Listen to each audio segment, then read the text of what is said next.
recording. So strange. Well, welcome everyone to the welcome meeting of digital engineering. And I guess all of you are in first semester and all of you are in the master's program of digital engineering, right? Great. Yeah. Then welcome to Weimar and congratulations for being accepted to the program. Let's start by introducing ourselves a bit. So I'm the head of the program, Jan Oliver Ringert, and I'm a professor in software engineering, and I'll be teaching some of the courses that some of you might have as fundamentals. So anybody has software engineering as a fundamental? Okay, good. Then let's start next semester. So this semester, are you teaching this semester fundamental? Object-oriented modeling and programming. Yeah, so this is Matthias Also Artus. yes. He's also teaching one of the fundamentals. And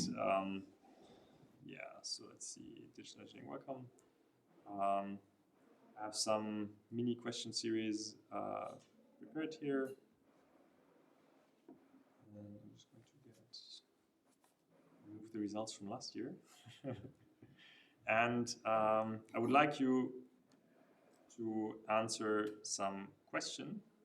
What does Bauhaus mean to you? Because you're at Bauhaus University, right? So what does it mean to you? There's a link that you can use to join. So you can use this link to join. It's completely anonymous and you don't need to log in. It allows you to log in, but you don't have to.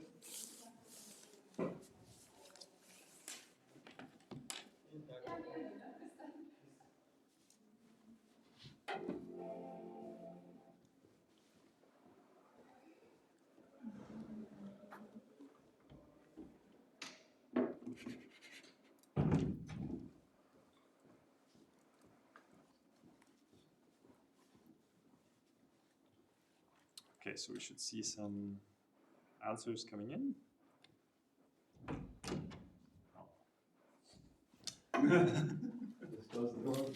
Close too early.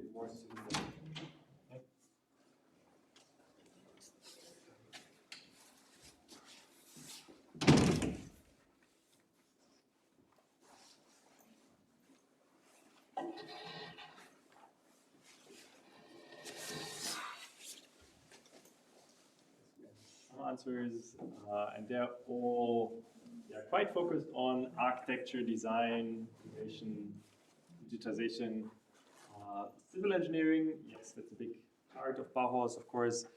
Nobody mentions computer science.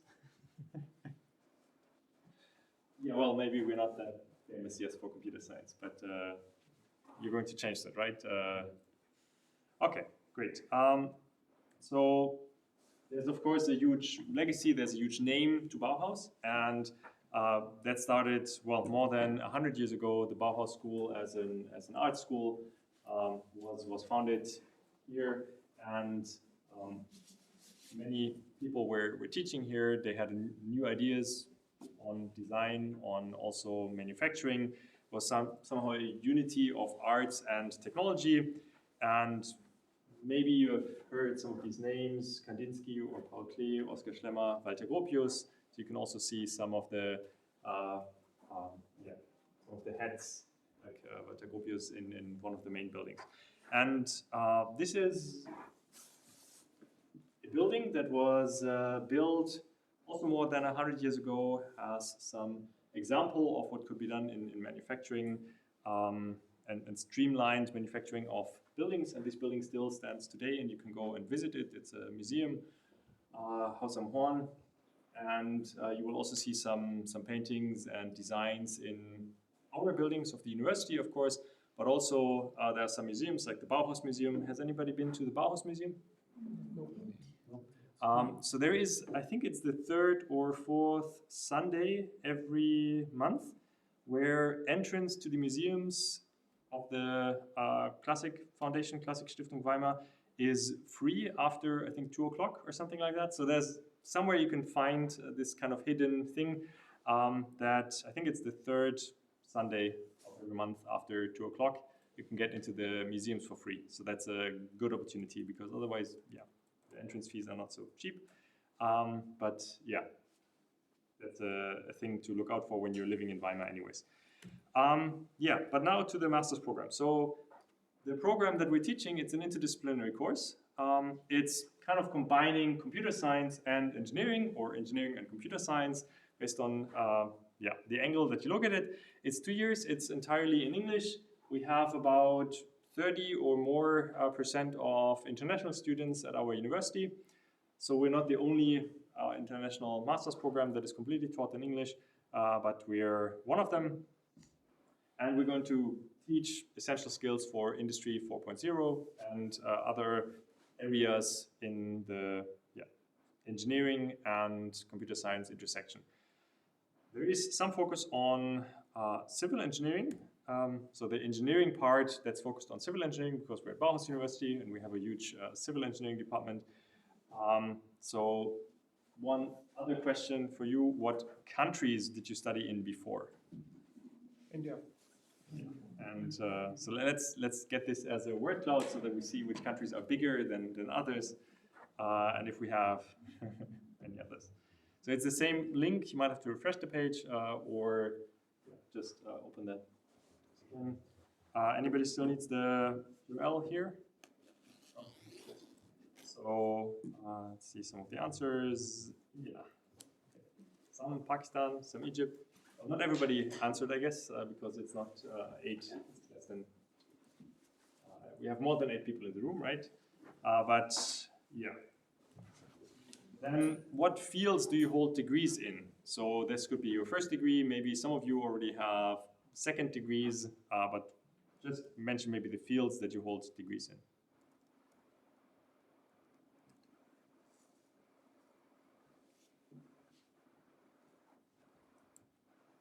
And if you need the URL, that where you need to scan the code, you can scan the code here if you want.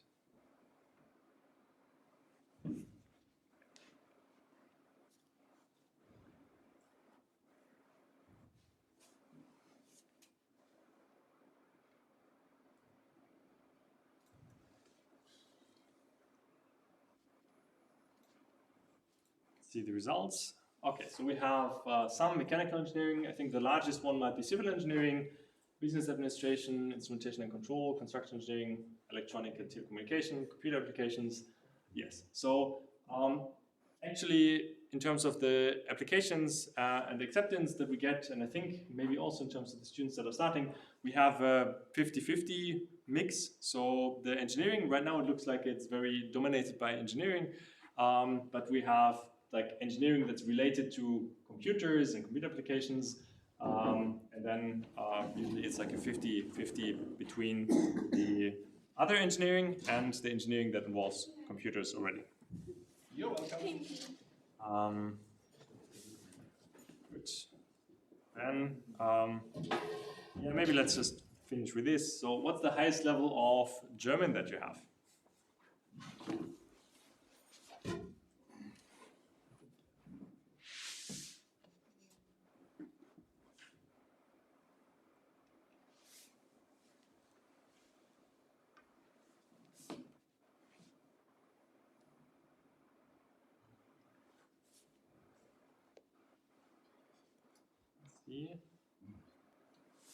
Okay. So many have A1. Anybody lower than A1? Okay. Some people have C1. Okay. That's one of the Germans, or? Okay, good. Yeah. So we will have a slide on this one later, but usually it's a good idea to learn some German. Depending on the kind of career that you want to go into, some are a lot easier to get into if you speak German. Others, they don't care so much. So if you want to go to some, I don't know, data analytics job in some bank that is international anyways, then it's not a big problem. But in general, some of the careers might be easier to get into with some German knowledge. So some of the professions and careers, of course, everything that's around Industry 4.0, manufacturing, automation, but also everything on the intersection between computer science and engineering. This will be good opportunities for you. So there's basically either experts in computer science or experts in civil engineering, but most of the things that have to be built and that have to work, they have to build together. And then we need people that speak each other's languages and understand the concerns of the other disciplines. So that's why I think this digital engineering concept of here combining already the two programs in a master's program, that's a very good way to build the bridges between the disciplines and work in projects on either side. So we had some people really coming from the civil engineering side and then going more towards the computer science, but we also have some people staying in the intersection, or some people working in engineering jobs with digital engineering degrees, but then being the ones who know how to talk to the computer science people. Other jobs, system integrator, technical manager, consultant in these areas. Even some, they decide to be software developers. So who came with an engineering background and decided to be a software developer? Anybody here who wants to make a living as a software developer afterwards? Okay, yes. So we always have a handful of people who want to kind of transition over to the other side. But in this program, you can. That's a nice thing. The teaching that we have here, it's project-based and hands-on. So many lectures, they will have some practical parts, but we also have something called a special project, or a project simply, that's been done as a group. So you have to finish your fundamentals first before you can take these projects. But once you have finished your fundamentals, then you can continue with these projects, and you can also do your final project. So these are group projects on the different research topics of the different professorships at the university. So there's usually a huge variety of them being offered. And if you're interested to see what projects are in general being offered, you can go to the project fair, which is today at 5 at the main auditorium of the university.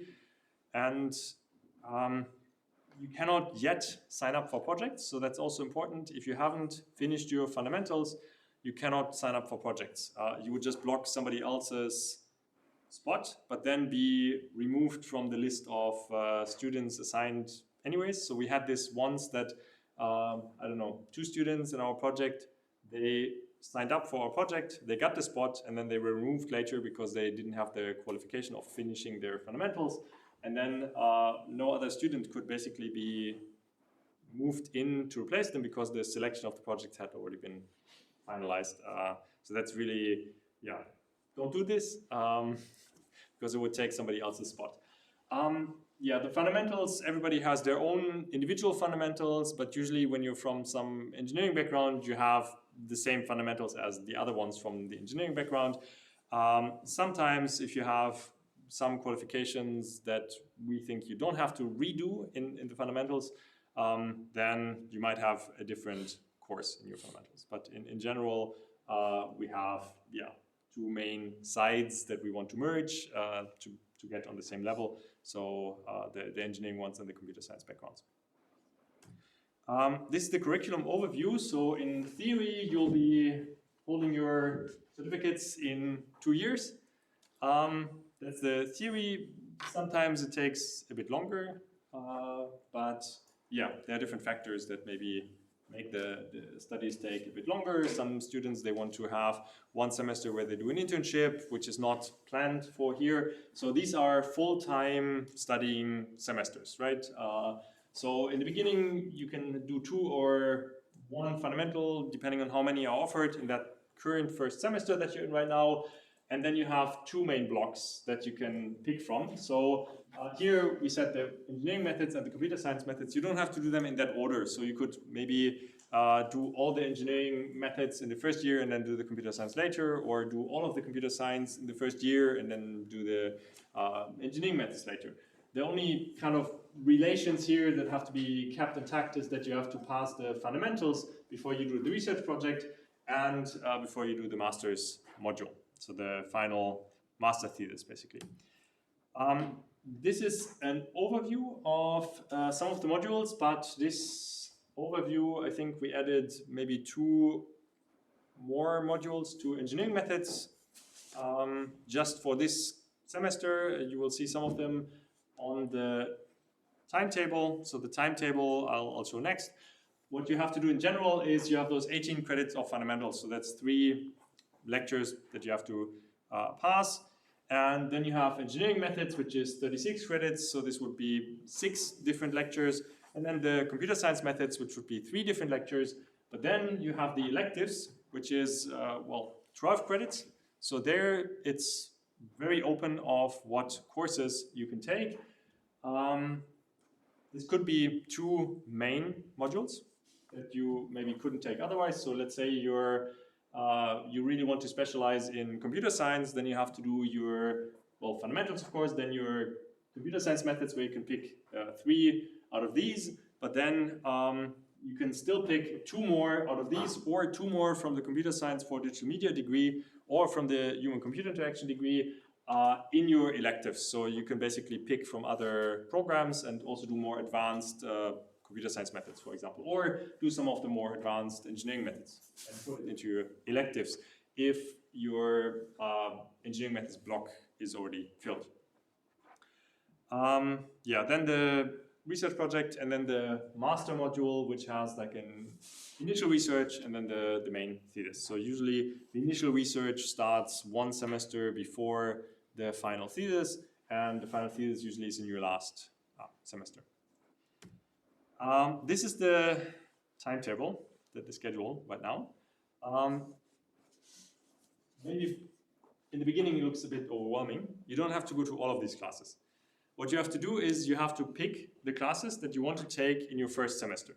So this means it would be maybe 6 different modules. So maybe the design and interpretation of experiments, and maybe the formal methods for software engineering, or maybe the spatial information systems. So you pick the ones that have hopefully no overlap in the timetable. So sometimes there is an overlap just because there are so many electives, right?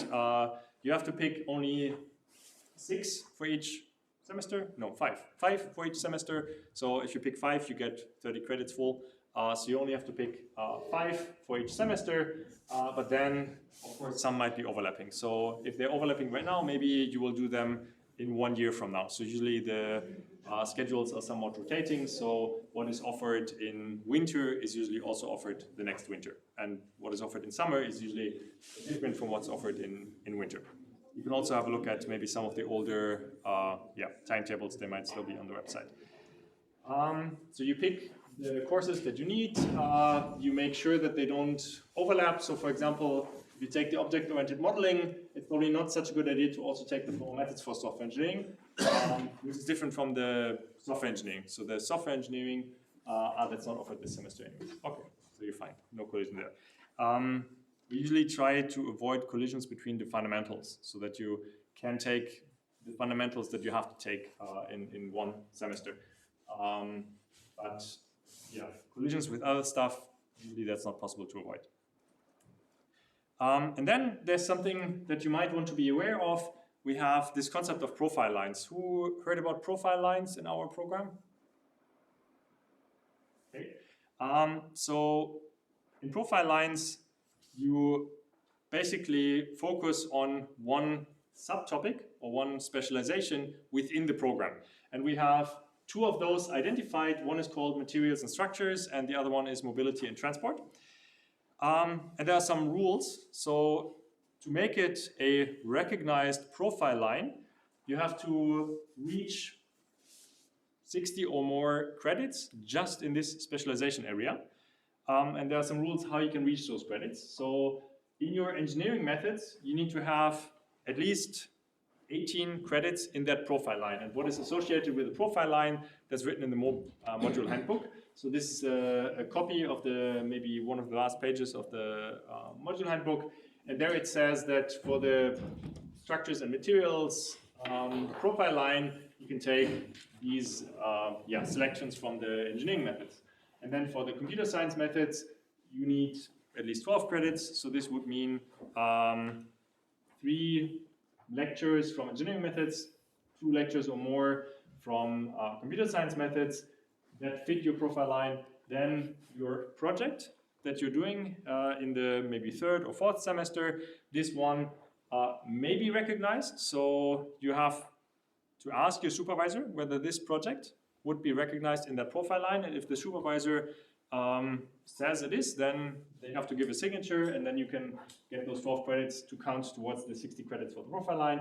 Then the master's module must be within the profile line. So if you want to do something in structures and materials, then the master's project has to be within the scope of one of the lectures offered in this area. But usually you take the lectures of the groups or professors in that area, and then you will do your project with them, right? So you usually learn the stuff first before you go on and do the project in that area. Yes, then the elective modules, you can take a maximum of 12 credits that count towards your profile line. And this can be only a maximum of 6 credits per elective module, right? But that sounds a bit strange, but this means you cannot take another project and move it into the electives and say, I made 2 projects that relate to my profile line, so now I have already 24 credits for that. So here, it can be only a lecture that is related to the profile line or a project, but then this project only counts for 6 credits towards that profile line. Yes, so if you have any questions, then just ask maybe Matthias or me about the concept of the profile lines. And now we're going to get some introduction on what is the stuff that is done in the structures and materials profile line.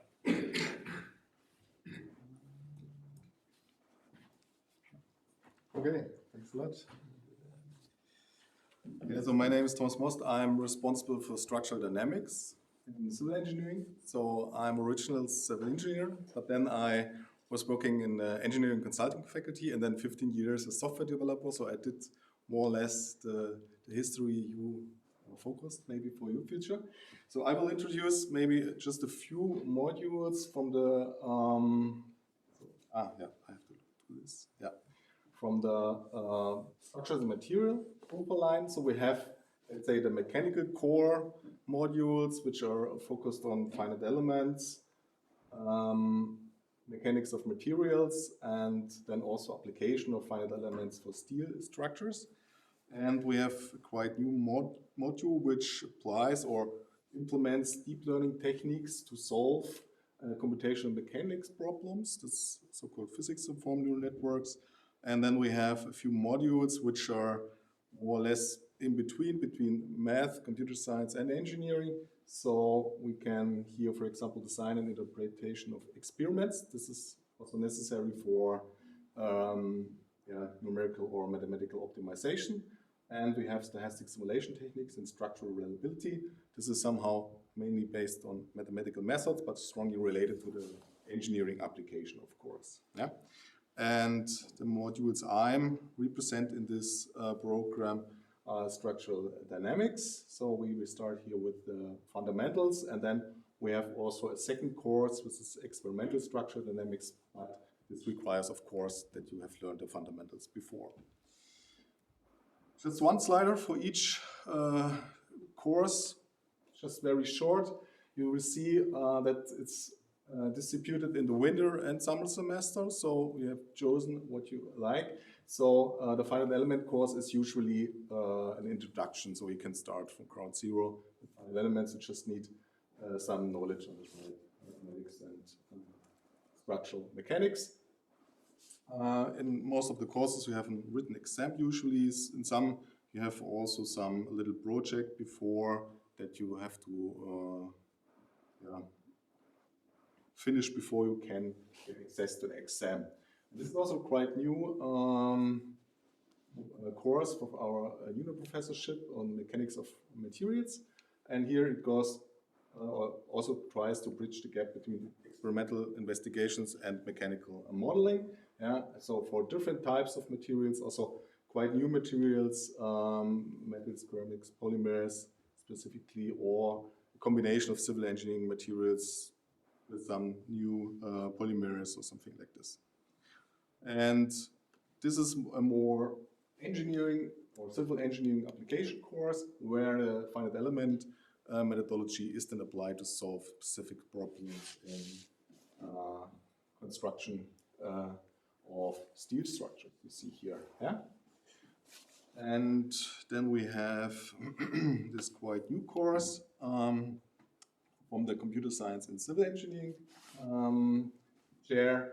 And here we want to solve differential equations which come from physics, maybe just beam equations, plates or flow. And by deep learning networks, it's quite interesting. A new technique since about 5-6 years. This is quite common in research, and now we see quite interesting applications also in industry maybe. And then we go more to the direction of parametric optimization and stochastic analysis. Means that we understand our model, our simulation, like maybe, for example, a black box. We have certain parameters. We have to vary these parameters and maybe set up a real physical experimental program to study sensitivities, dependencies, or we want to derive a surrogate model out of this digital twin or whatever. And then we can use also these techniques to investigate our analysis problem before we go for some numerical optimization. So this course is then also focused on parametric optimization and also non-parametric, like topology optimization, where we then want to find an automatic parameterization. And then we have a topic which is related to this, but maybe a different idea behind is this risk assessment, which is quite important in engineering, mainly in civil engineering, but also in aerospace. This is very important and quite new, and it's important in the German automotive industry for autonomous drive. Yeah? And here we have to study the influence of uncertainties based maybe on parametric description on the risk that a certain system or structure will fail. And last but not least, the structural dynamics courses. Here we start with the fundamentals in the winter semester. It's also the same structure as for the other modules. You have to take care in which semester they are offered. And then we have the specialized course, but there we have just a few places since we are all the time in the lab.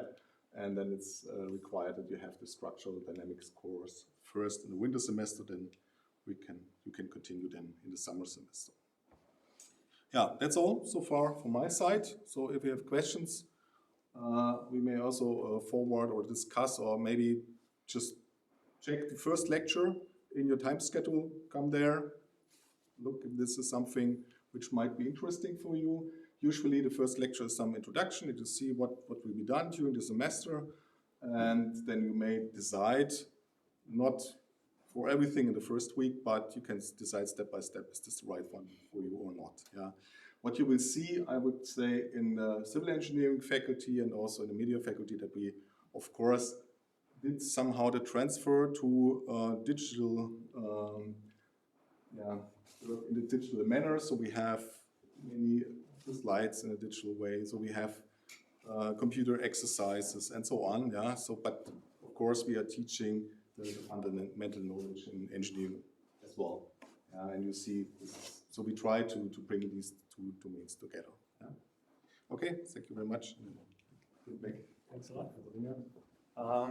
Yes, so this was some overview of modules that are part of this profile line, right? And there are a lot more.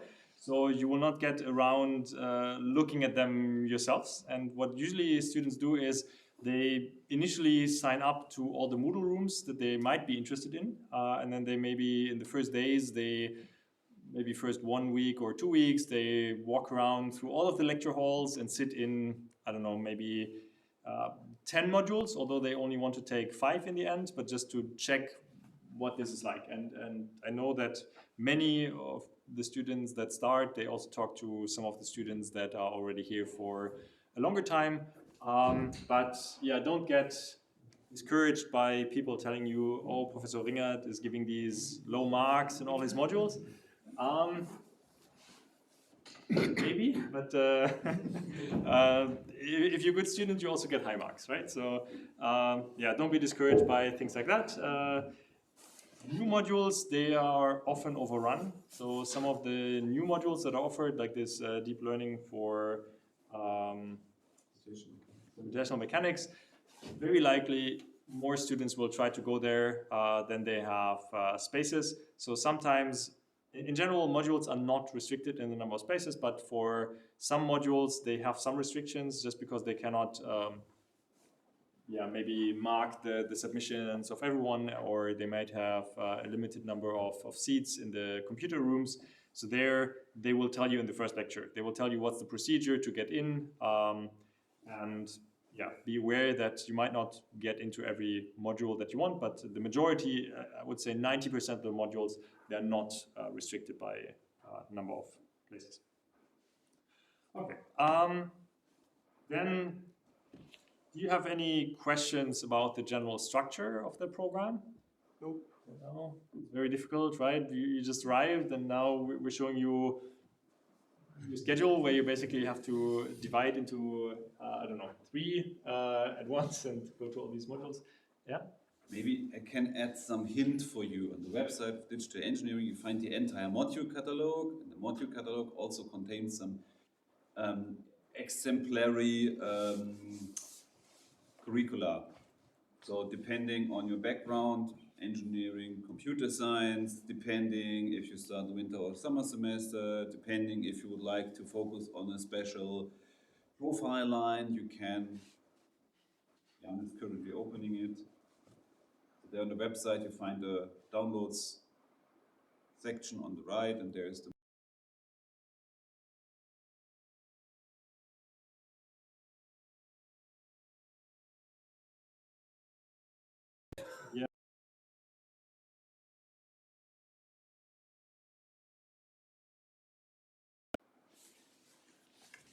end of that module catalog. On the right side, you see already example program schedules. There you can find some examples for which give you an overview for the semesters, and this maybe helps you to find a way through the program. In general, in the module catalog, you find also all modules up to now. I think there's one module missing, from 1 or 2 modules are missing from geoinformatics, but they start in the summer semester.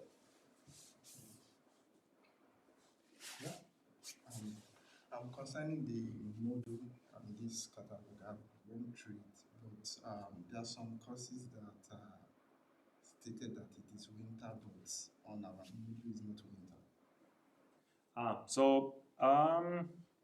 Because you mean they changed the schedule, so if it says winter semester, it might still be in not offered this semester, or? Yes. Yes. Not offered this semester. Okay, so it sometimes happens that some professors do other kinds of rotations. Maybe they do 3 semester-wise rotations so that they teach the same module only every 3 semesters. So we have the module handbook of what should be offered in general, but then we have the timetable, the schedule of what really is offered. So it might be that some of the professors are maybe on a research term and then they don't teach that semester, or it could happen. And also, there's introduction to machine learning on the timetable, but we can't find it for enrollment on Moodle. Introduction to machine learning. Yeah. Yes, it's on the timetable, but we can't enroll for it on Moodle. We can't find. We don't have. Okay. So on Moodle, it always depends when people initialize their Moodle rooms. So it might be that it's not yet initialized on Moodle. So then you just go to the first lecture, and they will tell you how to how they distribute the teaching materials. So it's also that's maybe they use their own teaching platform. They have their lectures and videos publicly available on the web. So if you go to the website of the group that teaches, the website of the group that teaches this, the Professor Stein, then you will see that all the lectures, all the scripts, everything is already available without even logging in. So some professors also do that they don't use, I think most of them use Moodle, but some they share it also publicly on the web. So go to the first lecture and check what they tell you about the specifics of their module. So for example, some they do recordings, some provide old recordings just for reference, some they don't provide any video recordings, they will just provide maybe some script by giving you the slides, some give you a script with text-based stuff, not slides, but so it depends how each of the professors is teaching it. On the Moodle, we have seen that some subjects have prerequisites like design and interpretation of experiments had that you should have studied applied mathematics and statistics. But if we didn't have studied like in this semester in this course, but have knowledge of it, then can we join the course or we need to complete that subject first? So if you have it from a previous degree, I would probably suggest to ask the person teaching it. You can tell them that you have it from your previous degree, and then they might say that's fine. So yeah. We have in the timetable a course called BIM Collaboration this semester. Okay. But it's not under digital engineering in the model. Is it okay? Then you might use it as an elective. So if it's not within one of the blocks, like if it's not in the module handbook, and if it's offered in some other degree at our university, then you can use it as an elective. Okay. So we have this like this electives block where you need 12 credits in total. So you can move stuff that is maybe from other programs, maybe it's from the civil engineering master's degree or something, but not from the digital engineering master's degree, then you can use it as an elective. Okay. Do we select that this course should be in the elective modules or is it being automatic? It's then automatic. So you just have to check with them how they require students to sign up. Because some people might require, I don't know, registration on Moodle, registration somewhere else. Some might require that, so just check with them how you can get the marks for that. With the professor, right? With the professor? Or Yes, yes. You can go to the first lecture and there they'll probably tell you, yeah. Concerning the profile line, is it required? That's what is required for a project or the master module. There's a minimum requirement for that profile line? Is it for the project or the master module? So this the profile lines are completely optional. You can basically study the program without any profile line, but only if you want this specialization, either in materials and structures or in mobility and transport, and you want it to be written on your degree certificate, then you need to satisfy this criteria. So, and this is a thing that we only started with the new regulations from 2023. So many of the students that are still on the old regulations, they never had this profile line. So you can still study without profile lines, but if you want it to be recognized as a profile line, then you need to satisfy these criteria.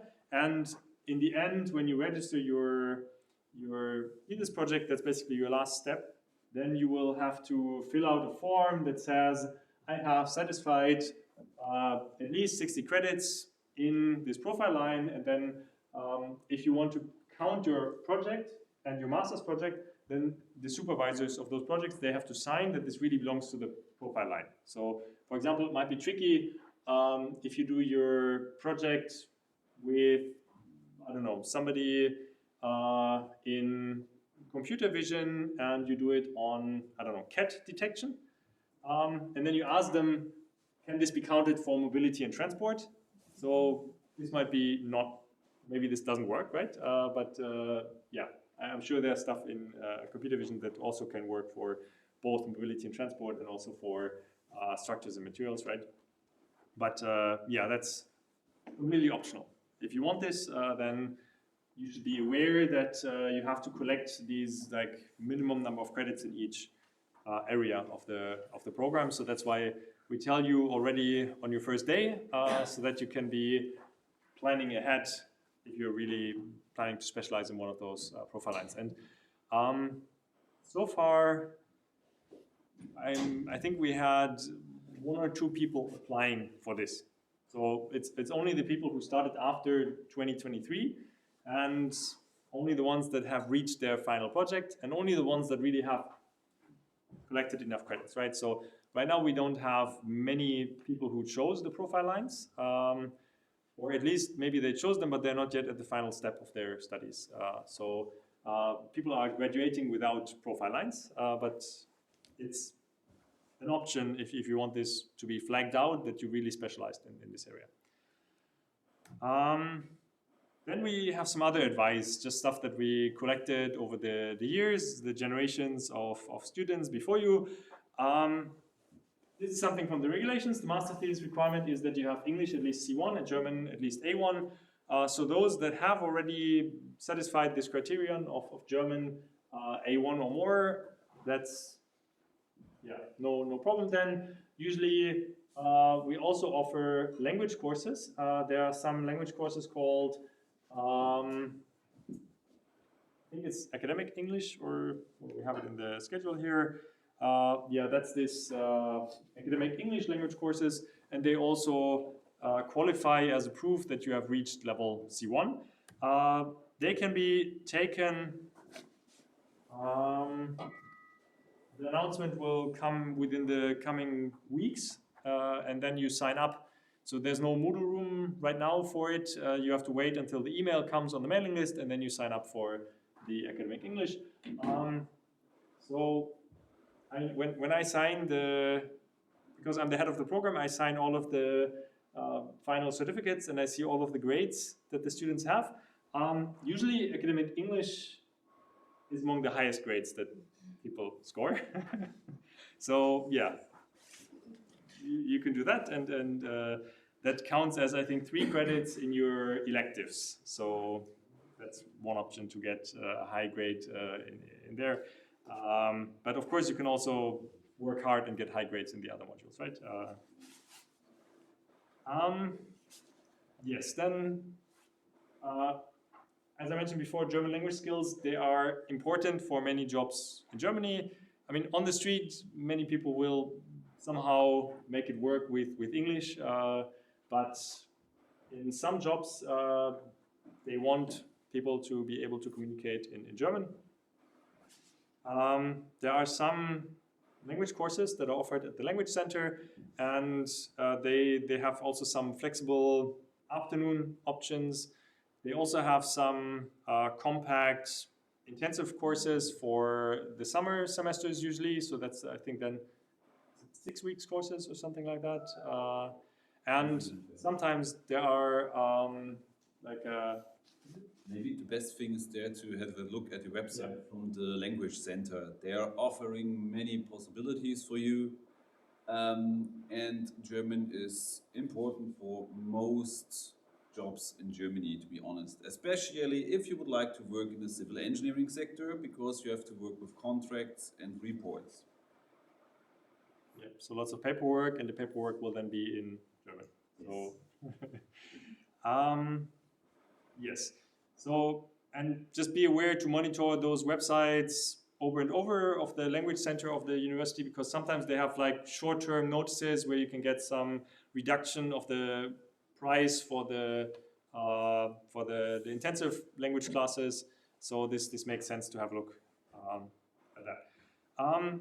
You also expected to get around 30 credits each semester. So this means that it's basically 3 big lectures to take per semester. Yeah, here it says successful. So if you don't pass them, then you don't get the credit for them. But most of them you can basically, if you fail, you have the right to retake them the next semester, even though it's not offered then.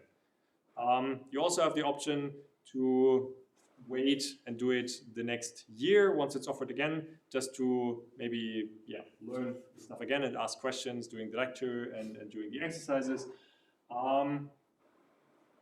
Then what is important that you have these stipulations or fundamentals, and you should finish them within the first 3 semesters. So if you have a fundamental on your acceptance letter, then, and everybody does, then start working on that right now, because 3 semesters, they go fast, so don't skip a semester on fundamentals. And if there are any issues, then let us know. If you think you cannot make it within those 3 semesters, then talk to us early. Usually for the fundamentals, also you can retake the exam. If you failed it, you can retake it every semester.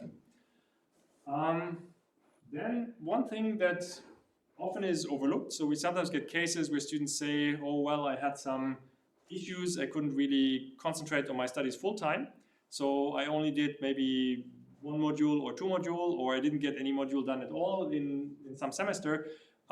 If you know this in advance, then apply for, I'm not sure if it's officially called holiday semester, but something like that, a vacation semester, because this will then not count towards your semester count. So here, if it says finish within 3 semesters with fundamentals, if you're on a holiday semester, this doesn't count. There are also part-time semesters, then they only count basically half, and you can still do, I think, 18 credits during your part-time semester. Sometimes it happens that for some reason, maybe you have to work or you have other stuff that you need to concentrate on, and then you know that you're not doing more than 3 lectures anyways, then it's a good idea before the semester starts to register as a part-time semester. You can't do that during the semester because then it's basically too late, so you have to do that before the semester starts. So if you have any issues like that or any questions, then also talk to us. If there's any trouble, some people they might have to go, I don't know, back to their home country or something, or in the later semesters, some students, they might want to take a 1 semester where they do an internship, or 1 semester where they focus on language classes, language learning. Then you can also register those holiday semesters. So internships are not part of the study program, which means that you shouldn't waste a semester by being enrolled here and not taking any classes, right? So if you're off in some other city anyways doing your internship, then register this as a holiday semester.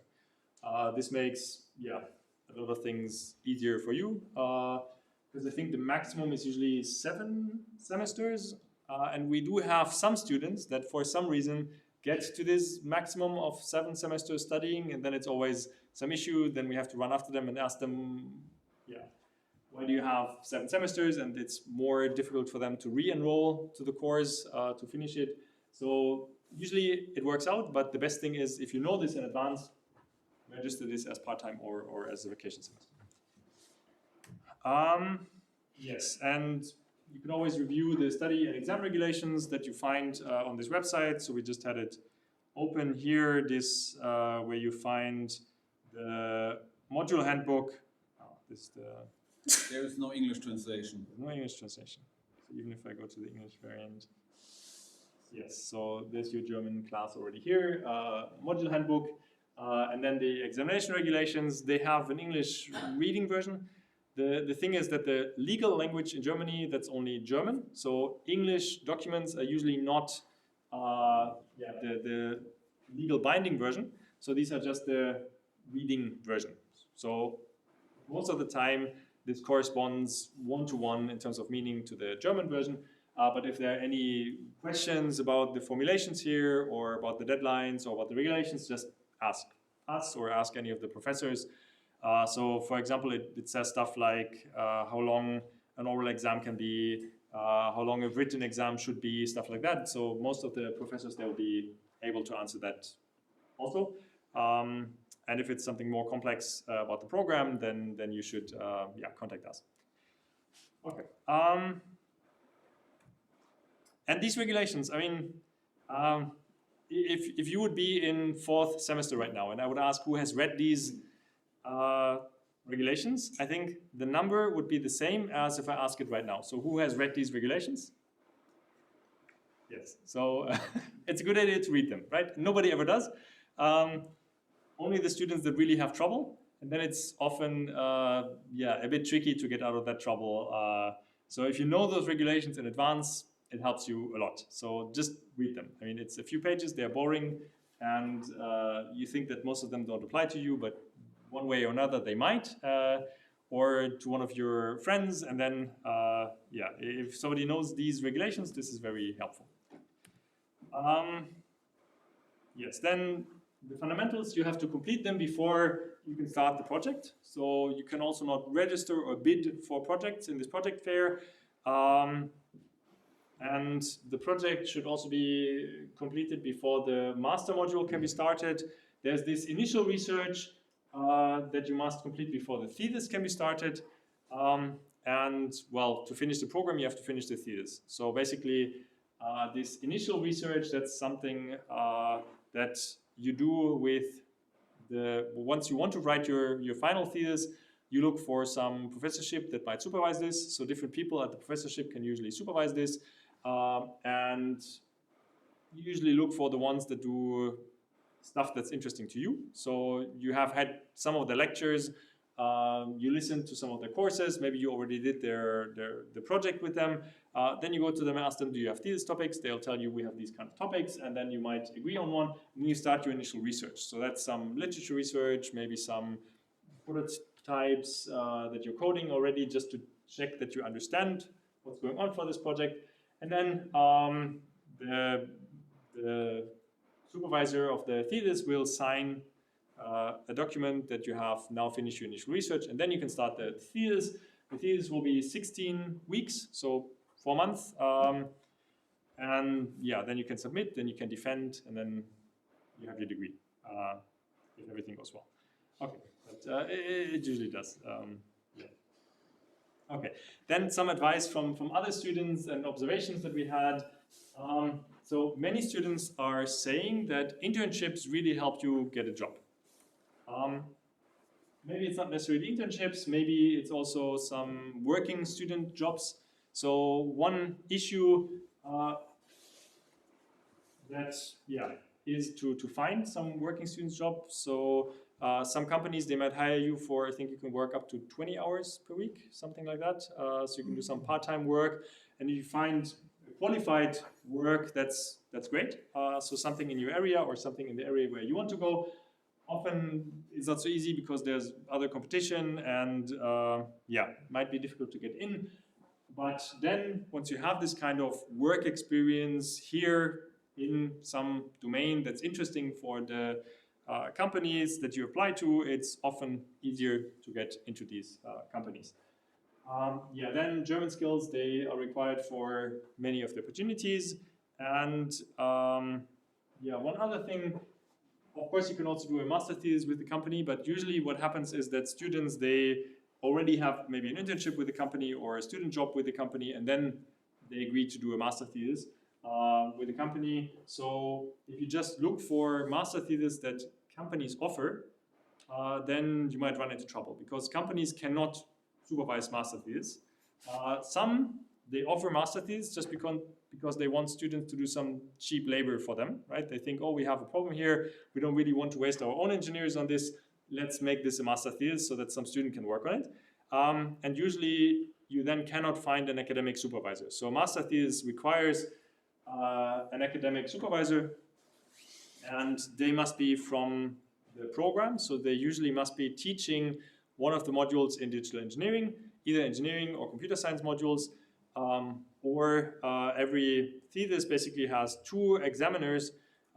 If you find somebody from our university or from another university who's not teaching in digital engineering, but doing something that is very much related to digital engineering, then you can talk to us and we might match them with a second examiner from our program, and then this also works. So you could, in theory, do your master thesis in another university, maybe on some exchange program or Erasmus program, something like that. And then the important thing is that nobody can, like, independently, without the authority of the examination board of this program, supervise the thesis, right? So you always need your the okay from the examination board of this of our program. So every master's program has some examination board.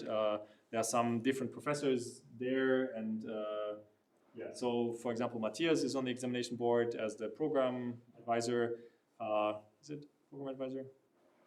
Program guidance counselor, something like that. Yes, and then Professor Koch, he's on the examination committee, and Professor Stein, he's also on the examination committee. So usually it's There's also student representative. Yes, and there's a student representative who will be elected maybe already on Wednesday.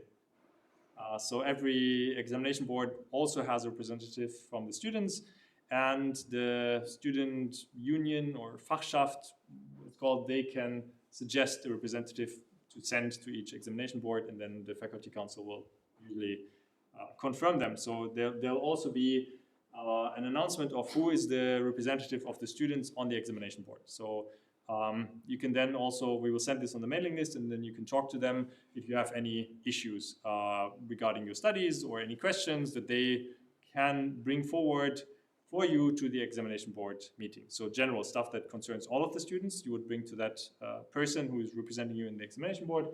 Other stuff that concerns you personally, you usually write an application to the examination committee as well, but then that's not handled usually with the knowledge, not necessarily with the knowledge of those students, right? So if it's an individual thing, you just apply for it, and we will tell you what the procedure will be.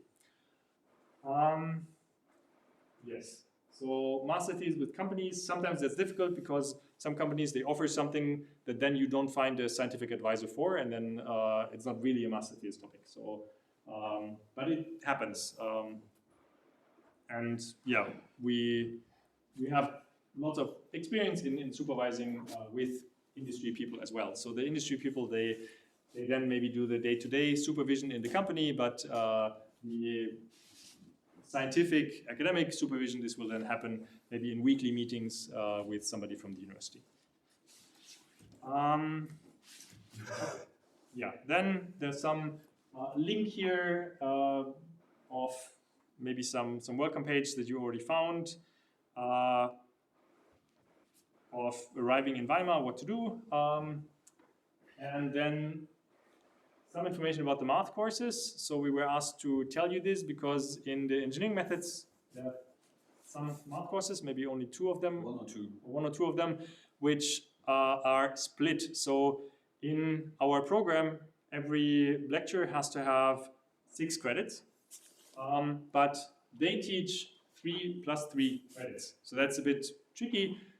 In other programs or in the electives, you can take a 3 credits course, but to get it accepted in the engineering methods module, you need to have the matching other 3 credits. So there's like a compound course, and then you take maybe 3 credits in one semester and 3 in the other, right? It's even spread. Also, sometimes it's in the same semester. Yeah, sometimes it's in the same, sometimes it's spread. So just check the module handbook. In the module handbook, it says which ones belong together. So you cannot take 3 credits from this one and 3 credits from that one and then hope that this will make a 6-credit module. So they have to be matching one. But in the module handbook, if you look there, then it says only the options that you have. And they're usually offered by the same by professors who kind of collaborate, and they will also tell you about this. They are also aware that this is like a very special constellation that they need to tell the students of our program, and I think some other master programs as well that have this same kind of 6 credits lectures that they need to match the 3 + 3. Just check in the module handbook. Yeah, in the module handbook, that's only applying for 1 or 2 modules. It's not a lot, but it's because it's such an exception. It happens that some students they think that they have enough credits to start their thesis, and then the examination office has to tell them, sorry, you can't start your thesis because this thing that you think you have earned as credits, this doesn't match, so you can't really count that as your engineering methods module. So in some very rare cases, over the, let's say, semester break, a student managed to get 3 other credits done by repeating some exam or something, and then it was also resolved. So usually students shouldn't be slowed down by this, but it's best to know this in advance, because otherwise you have to find somebody who will maybe allow you to take an oral exam on something that you then have to self-study or something. So yeah, just make sure you go by the module handbook and you do the modules, the 6 credit ones as they are written in the module handbook. Okay. Yeah, then we will also organize a feedback conference between the students and us as the ones mainly organizing this program, and we will announce this on the mailing list. So the mailing list is a really important thing. We will get to that later. But before that, failing modules is serious. So you can fail modules, that's no problem. You can fail them a second time, but if you failed them a second time, then, and you need a third try, then you have to apply for that at the examination board. So you have to write a letter, I want to take this a third time, and then you say why, and then the examination board will decide that maybe you have to do the exercises of the whole lecture again. Maybe you have to visit the lecture again, or they say that you have to, I don't know, talk to the professor before you are allowed to retake it again. So usually the third try, you can't just do that. You have to get permission to do that. Usually permission is granted, but with maybe some restriction that they tell you to do before you retake it the third time. And if you fail it for the third time, then that's a huge problem. So It's done. yeah, then basically you cannot finish your degree. So yeah, don't fail anything for the third time. This will be very, very difficult for everyone. Okay, so yes, but stuff like that is also written in the study regulations that nobody ever reads, or examination regulations. I don't know. There are 2 documents. One is the study regulations, one is the examination regulations, and in one of them, stuff like that is written. Yes, then you have a student tutor who usually organizes some of the communication. That's Kuntal, who has met him. Yeah. So he maybe organized some WhatsApp group or something. So usually also some more lightweight communication. If you haven't met him, then try to ask the other students how to get in contact. And usually if it's some communication group or group chat, then it's not only him who can answer and give advice, but it's also the other people in the group, right? So that's a very helpful thing usually. Yes, and you should check your university email regularly. So you might get emails from lectures. So on Moodle, there are sometimes when you sign up for a new course, they can make announcements there. So sometimes they maybe post that, oh, tomorrow we have a different room, come to this room instead of that room, stuff like that. So make sure to check your email inbox regularly. And we will also sometimes, we'll also sometimes send, don't use this email address, this one here. We will also sometimes send emails regarding something that's going on in the program.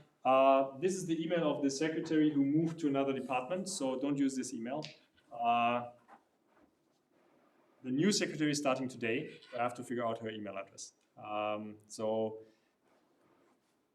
yeah, if you're not on the mailing list, then I don't know how to get there, because we don't have the new email address, right? I think with Maria Theresa Hansens. Yeah. Okay, so maybe she can. I'm not sure if she's doing the administration of the mailing list. I have asked her to Okay. add some professors to the mailing list. Okay. Maybe she can also add students to the mailing list. Okay. So, do you have her email address? Maria Theresa Hansen, you can search it.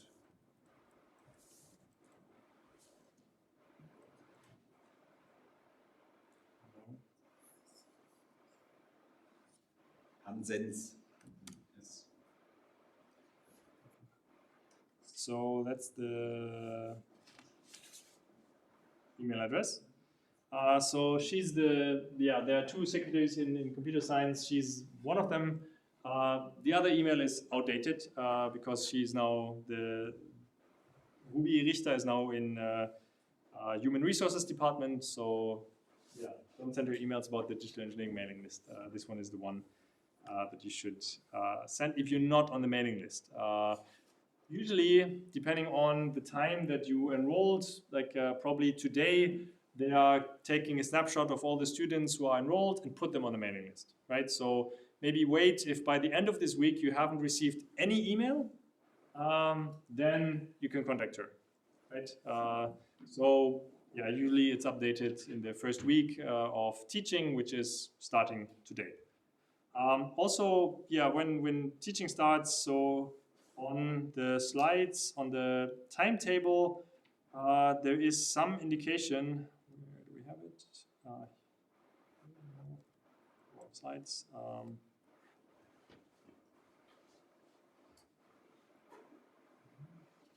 Okay. There's some indication of which lecture is going to start. So usually that's accurate, but sometimes it's missing. So for example, here it says that this Mechanics of Engineering Materials starts on the 13th, that's today. So this lecture would already start today. But you see that this one only starts next week, well, because now we have the welcome session, so they had to move it, right? So check when do these start. For some you see that it doesn't say it, then try to go to their Moodle page and see if it says it on the Moodle page of that course. And if it doesn't, I don't know, maybe just show up and check or ask the professor. Yeah. If they get too many emails of students asking, then they might put it on Moodle, right? So, yeah. Or just show up and check if they are there in the room. But yeah, this is usually civil engineering. Are they starting this week or next week? Depends on, for example, we with object-oriented modeling and programming, we start this week because of much content, and others say no, we start 1 week later. Depends on the professor. Yeah, so it's very individual to each lecture. So just check. It's either this week or next week. Yeah, some already today. Yeah. Depends on the professor is a sentence you will hear very often at our in German university. Yeah, in the German academic system, a lot of things are individual to the person teaching, and yeah, not only to the departments. So some stuff is different between, let's say, computer science and civil engineering, but then even more different inside each of the departments, right? Yes. So yeah, yeah, that's how it is with the freedom of teaching and research. Okay. Yeah, we had this stuff.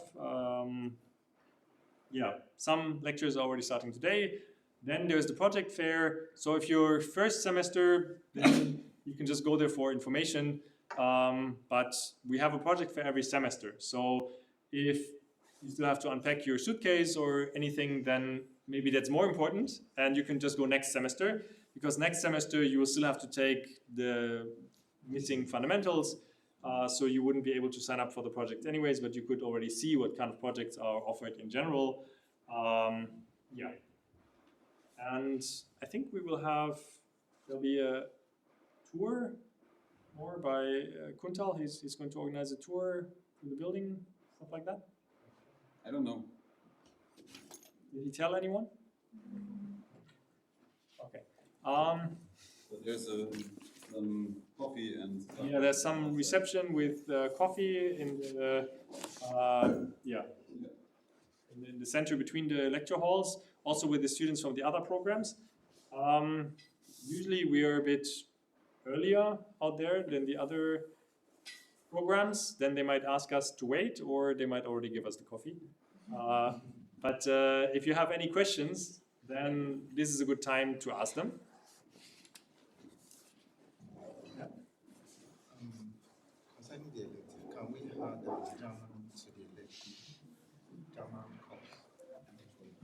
Having German as elective. Yes. Yeah, so any language course, whether it's German or English or other ones by the university, It's 3 units, so we can do it twice. to make it- you can, in the electives, you can get a maximum of 6 credits from German language courses. From language courses in general. Yeah, from language courses in general. So you cannot have the whole electives filled only with language courses. You can take the language courses, but you cannot get them accounted for as part of the as more than 6 credits of the program, right? So yeah, you can if you do I don't know 30 credits of German language courses, you can still ask for an extended transcript that is attached to your degree, and this will list all of the things you did. Some students do that because they want to show that they did maybe some other engineering or more computer science lectures that they couldn't fit into their regular blocks, right? Because they did more than they had to.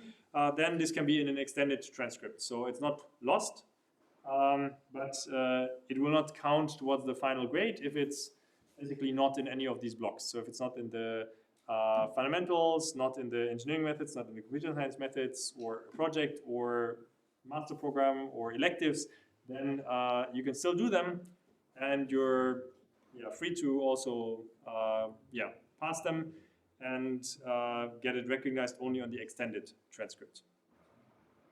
Yes, so that's also a nice thing about the system. You can do as many classes as you like. Any other questions? Yeah, what is the project fair exactly? So the project fair, that's these kind of projects that you do in maybe 3rd or 4th semester. They're sometimes called research projects. They're group projects usually, where maybe 5 students do some programming, and the project fair is where the people who are offering the project, each project gets 3 minutes where they explain what the project is about. Because then afterwards, students are voting for the project that they want to do. So they are basically giving some priorities and say, my first priority is this project, my second is that, and my third is that. And then the projects are assigned based on, well, demand and Okay, so today is the project fair, right? there is a project fair, yes. Okay. It's in the main auditorium. That's Steubenstraße 6, right? Next to the Below the library. library. So it's in the library building. I think you have the wrong name there. It's Maurice Halbwachs Auditorium. Yes. Yes, Uh, it's not called Audimax anymore. Yeah. Officially. But I think you will get to hear this Audimax still, because the change of the name was just 1 year ago. Yeah, so many documents and many people even will still talk about Alimax. It's been renamed, well, some time ago. But it's basically the largest lecture hall in the university, and that's it's if you enter the library and then in the basement of the library, that's where the auditorium is.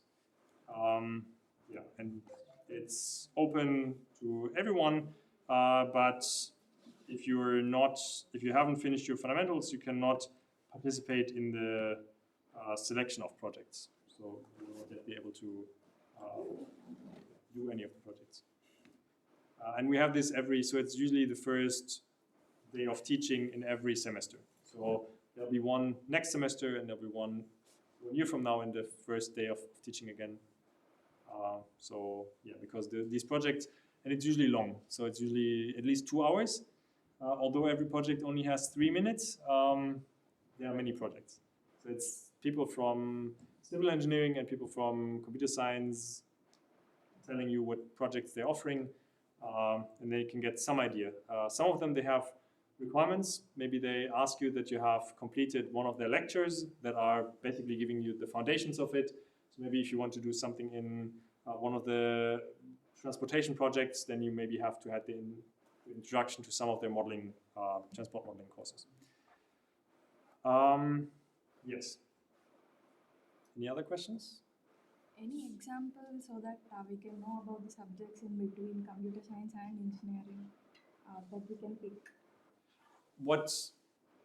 An example like what subjects that we need to pick if we have to stay in between engineering and computer science? So I mean, we have those. There's in the module handbook.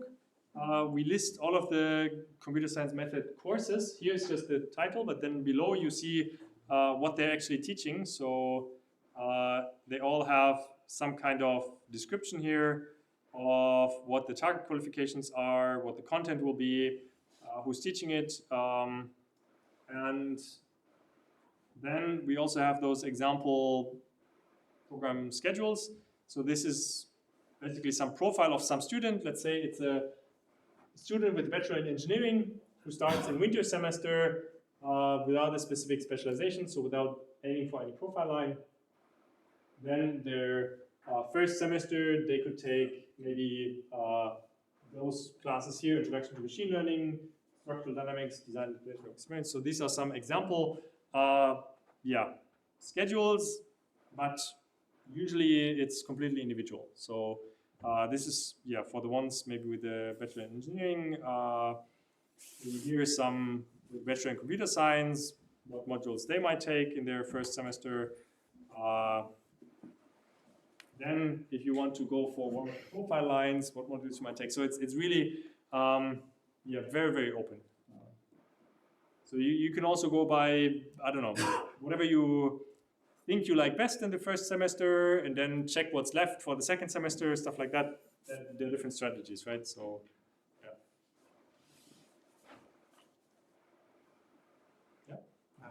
In the slide, you said the requirement for completing your thesis is C1, English C1. yes.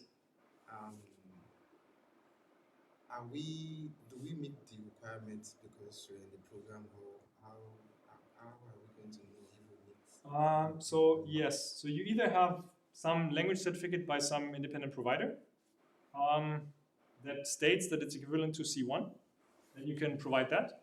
Or you take this academic English course. I think that's what most students do. They take the academic English course, which is 3 credits, and then this is considered equivalent for this requirement, to meet this requirement. If you simply take the academic English course that is offered here at the university that will be announced on the mailing list, then it counts as C1.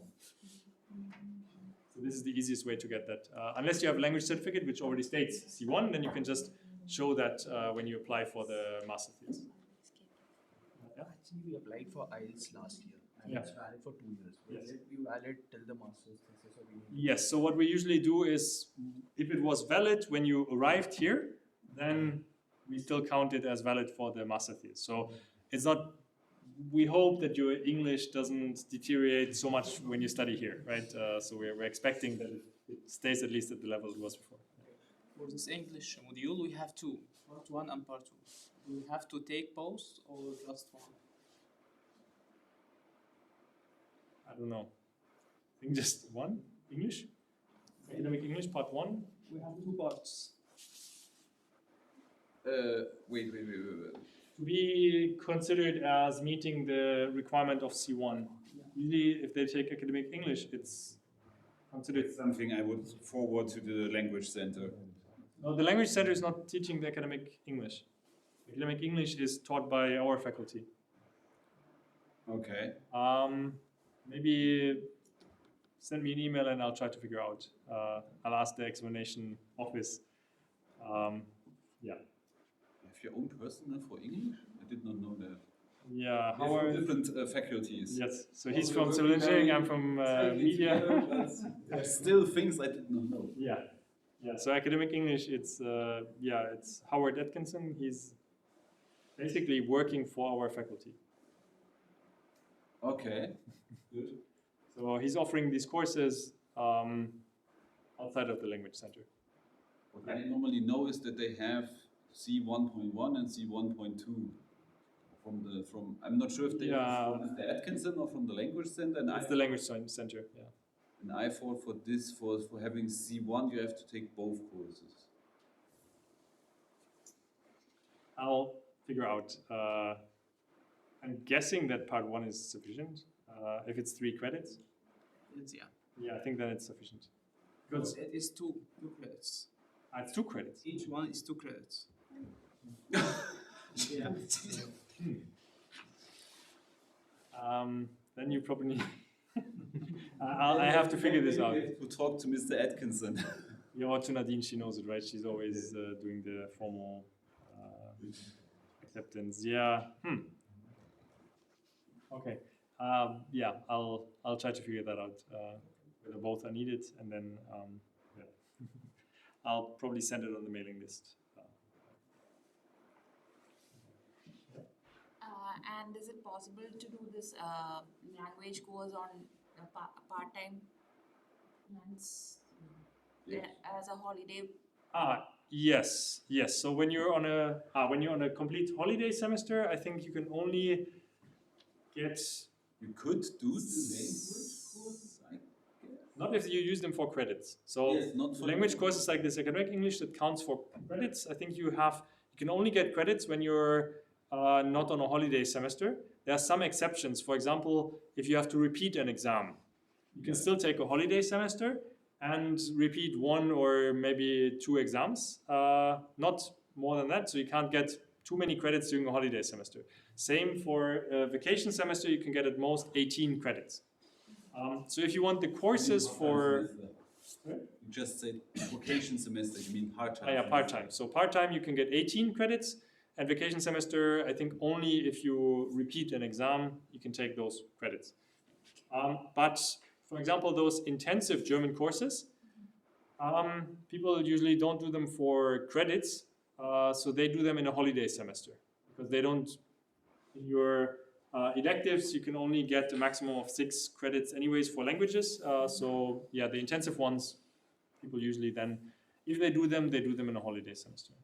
And usually later, where they have maybe finished most of their studies and they're just maybe checking what they do for their master thesis, then maybe they do more holiday semester, but yeah, it's not necessary, and yeah. Are there any regulations on what you can take as an electives module? Yes, I think you can take everything that's offered in a program at our university. It doesn't have to be a master program. Master program. Okay, so any module that's offered in a master program at our university. So you can take stuff from arts, from media sciences, from media management, from any program basically, and this will go into the into the electives then. There are special regulations for something called Bauhaus Module. So Bauhaus Module, that's some classes that can be offered by students. So maybe later in your studies, you could decide there's one thing where you're really an expert and nobody's teaching this yet. So there's a committee where you can suggest this and they might let you teach it. And then usually you need some professor who will supervise the marking, the grading, because you will give credits to other students. So you usually need somebody from the teaching personnel to back up this idea. And then these Bauhaus modules, we accept them if they are worth 3 credits. If you have a Bauhaus module and it's worth, 12 credits, then you have to, you can get it accepted with 3 credits for your electives, but not with the full 12 credits without first applying for that. So you would have to apply to the examination committee if you really wanted a Bauhaus module with more than 3 credits. So the 3 credits are automatically accepted, but everything else, which is very uncommon, so most of the Bauhaus modules, they are 3 credits, and then you can get them fully accepted. And there's maybe some maximum of 12 credits again, and of 6 credits again from Bauhaus modules, so yeah, similar to language classes, I think. They're usually 3 credits, so you can take some language classes of 3 credits, some Bauhaus module of 3 credits, but yeah, also everything for any faculty that has a master's program for the electives. Okay, just one more question. Can we unregister a module after we register? Sometime. If we didn't like this course, should we? If you committed to a course, then you usually have to finish it. So when you register, so what happens is that in most cases, you only fully commit when you register to the exam. And if you deregister from the exam and don't take it, then I think it again didn't count as committing to the course. So once you have it passed, you have to keep it in the block where you wanted it. So for example, if you say, I want this in my electives, then maybe later you can move it around. But that's only with an application to the examination committee. If you registered it in your, let's say, the computer science methods, then it's there. If you passed it, it's there. Even if later you have maybe one with a higher mark, yeah, usually you can't exchange them. And same for the engineering methods. And if you have failed one there, that is now in this block, then yeah, you usually have to try it until you pass it or quit your studies. Okay. So that's a bit tricky. What I really meant is if I enrolled in some course. Yes, on Moodle. Yeah, enrolled. Okay, yes, Yeah. yes. And after Absolutely no 2 weeks. commitment there. Okay. So if you didn't take the exam, then there's no commitment. You can just look at as many courses as you like. You can even usually do their homeworks and get the marks for the homework and get the feedback, and then just not register for the exam, and then it is as if it never happened. So, but that's checked with the professors. Some might do it differently. Some might say that the homework is like a project that already counts to your final mark, and then by submitting that, you will already commit to that course, right? So as soon as you commit to something that leads to a final mark, then you committed to that course. But that's something you would need to check again with every person teaching that module. So I'm not sure how it is for object-oriented. How do you You do have it? only the homeworks. If you do the homeworks, you're not committing. Okay, but that's for many of It's you, that's a only what's fundamental. happening in So modeling and programming. For example, Professor Lama is doing some projects in his courses, and there I'm not sure. yeah, so sometimes if it's a larger homework, then they might count it as part of the final grade. And then if you submit that, then you're basically committing to that course. So that's something you need to check with the people teaching the course, whether you're committing already to that or not. For example, in software engineering, you only commit by registering for the exam. And otherwise you're not committed. So even if you do all the homework, which is also some substantial amount of work, you still haven't committed to that. So yeah, you could still not register for the exam, and it's as if it never happened. So that's in many courses it's like that. But yeah, check with everything that you submit could theoretically get you signed up for this course. But on Moodle, there's no commitment whatsoever. So if you're just on the Moodle room, Is it possible that if a subject is listed under engineering methods and after enrolling it would show that it comes under electives? Like I have your subject GIS, yeah. it comes under engineering methods, but after enrolled on Moodle, on the dashboard it was showing under electives. So It depends how you sign up for the exam when you sign up for the exam. So usually when you sign up for the exam, you can select which block you want it in. okay. And if it's in the electives and you need to move it, then you could often apply for just send a letter to the examination committee. So usually the Prüfungsamt, the examination office, Nadine Glaser, she will collect all these requests. And then if you want to, let's say, change something from one block to another, in the old study regulations, this was somewhat common because we had 3 blocks instead of 2, and 2 of them were quite close. So now we merged them into engineering methods.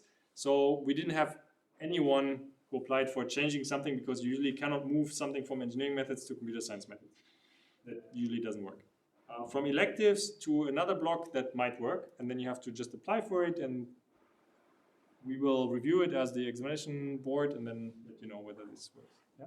Maybe I get the impression that you are not aware of these different systems. We have on one side Moodle, and on the other side we have Bison.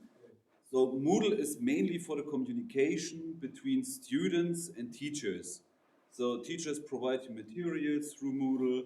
You can enroll in a course in Moodle and stuff like that. But what you do in Moodle is often not binding.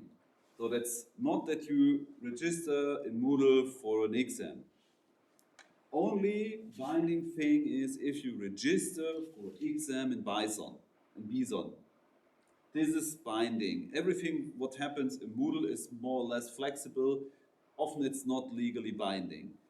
Sometimes teachers say, but you have submitted here a project already, then you have to do the project.